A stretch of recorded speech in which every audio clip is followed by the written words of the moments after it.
ህወሓት በዓለም አቀፍ ፍርድ ቤት የሚያስጠይቀው ወንጀል በኤርትራ ስደተኞች ላይ በዳባት እየፈጸመ ነው።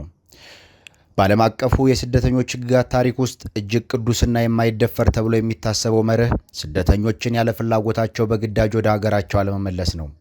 ይህ መርህ በ1951 በወጣው በጄኔቭ የስደተኞች ኮንቬንሽን አንቀጽ 33 ላይ በግልጽ እንደተቀመጠው ማንኛውም ስደተኛ ወደ ሀገሩ ሲመለስ በዘሩ፣ በሃይማኖቱ፣ በዜግነቱ፣ በተወሰነ ማህበራዊ ቡድን አባልነቱ ወይም በፖለቲካዊ አመለካከቱ ምክንያት ሕይወቱ ወይም ነፃነቱ አደጋ ላይ ሊወድቅ የሚችል ከሆነ ያለ ፍላጎቱ በጉልበት መመለስ በፍጹም የተከለከለ ነው ይላል። ይህ ድንጋጌ የሀገራት ብሔራዊ ሉዓላዊነት እንኳን ሊሽረው የማይችል የዓለም አቀፍ ልማዳዊ ሕግ አካል ነው።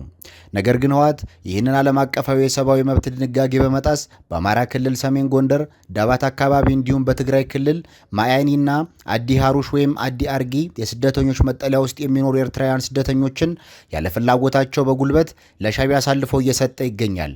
ቡድኑ እነዚህ የኤርትራ ተፈናቃዮች ያለ ፍላጎታቸው ለኤርትራ አሳልፎ ለመስጠት በባድሜ አካባቢ የሚገኝ ካምፕ ውስጥ የሰበሰባቸው ሲሆን በባድሜ ካምፕ ከተሰበሰቡ ተፈናቃዮች መካከልም የሻዕቢያ ታጣቂዎች የሚፈልጓቸውን መርጠው መውሰድ እንዲችሉ ግልጽ አቅጣጫ አስቀምጦላቸዋል። ይህ ድርጊት ስደተኞችን መጠለያና ከለላ ከመስጠት ይልቅ ለቀጥተኛ ጥቃትና ስቃይ አሳልፎ የመስጠት ከባድ የሕግ ጥሰት በመሆኑ ህወሓትን በዓለም አቀፍ ማህበረሰብ ፊት ተጠያቂ የሚያደርገው ወንጀል ነው።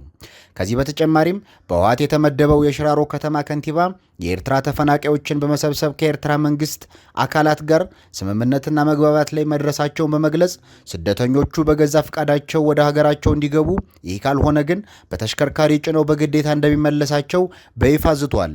የተባበሩት መንግስታት ድርጅት ሰዎችን በተለይም የሴቶችና የህፃናትን ዝውውር ለመከላከል ለመቆጣጠርና ለመቅጣት ያወጣው ዓለም አቀፍ ስምምነት ሰዎችን እንደ ቁስ መቁጠርን፣ መግዛትን፣ መሸጥን ይኮንናል። ህወሓት ግን ስደተኞችን ሰብአዊ መብት ፍጡራን መሆናቸውን በመዘንጋት ከሻዕቢያ ለሚያገኘው የዶላር ክፍያና የጦር መሳሪያ ድጋፍ ሲል እንደ መለዋወጫ ዕቃ እየተጠቀመባቸው ነው።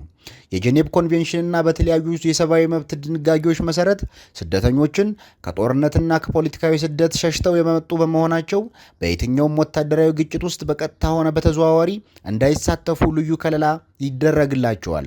ሆኖም ህወሓት ከጽንፈኛው ፋኖና ከሻዕቢያ ጋር በጥቅም በመናበብ እነዚህን በመጠለያ ፍለጋ የመጡ ኤርትራውያን ስደተኞችን ወደ ሳዋ ወታደራዊ ማሰልጠኛ ካምፕ እያጋዛቸው ይገኛል። ስደተኞቹን ያለ ፍቃዳቸው ታጣቂ በማድረግ በጦርነት ውስጥ እንደማገዱ ለመጠቀም መሞከር በዓለም አቀፉ የጦርነት ሕግጋትን ከመጣሱም በላይ ቡድኑን በዓለም አቀፉ የጦር ወንጀለኞች ፍርድ ቤት ጭምር ሊያስጠይቅ የሚችል ከባድ የጦርነት ወንጀል ነው። በአሁኑ ወቅት የቀይ መስቀል ዓለም አቀፍ ኮሚቴና ሌሎች የተባበሩት መንግስታት የሰብአዊ መብት ተሟጋች ድርጅቶች ይህን በዳባት መጠለያ ካምፕና በሌሎች አካባቢዎች በህወሓት እየተፈጸመ ያለውን የሰብአዊ መብት ረገጣ መረጃ ደርሷቸው ጉዳዩን በቅርበት መመርመር ጀምረዋል።